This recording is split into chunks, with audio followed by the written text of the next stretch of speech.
Sí. ¿Qué te parece si compartimos hoy un poquito este estado que a veces invade a las personas, que es la angustia, que todo el mundo siente en algún momento?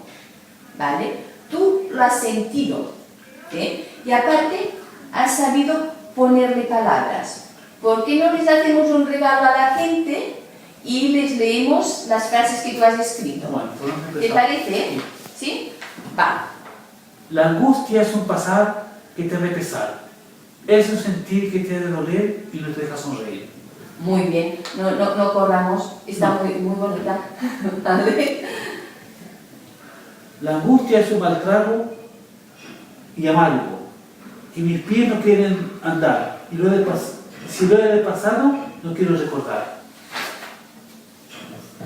Muy bien. A ver, ¿dónde estamos? Aquí.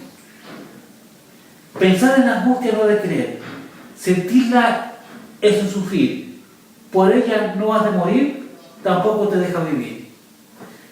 Qué bonita, qué cierta. Me la dejas decir a mí también. Sí. Esta. Pensar en la angustia no has de querer. Sentirla es un sufrir. Por ella no has de morir, tampoco te deja vivir. ¿Cierto? Sí. Vale, ahora hacemos esta. Si te duele un callo, no te debes angustiar. Si te duele el alma, no has de penar. Si te angustias en silencio, has de pasar, y una lágrima en tu mejilla has de llorar. Pues eso. Y buenas tardes y sobre sentimientos humanos.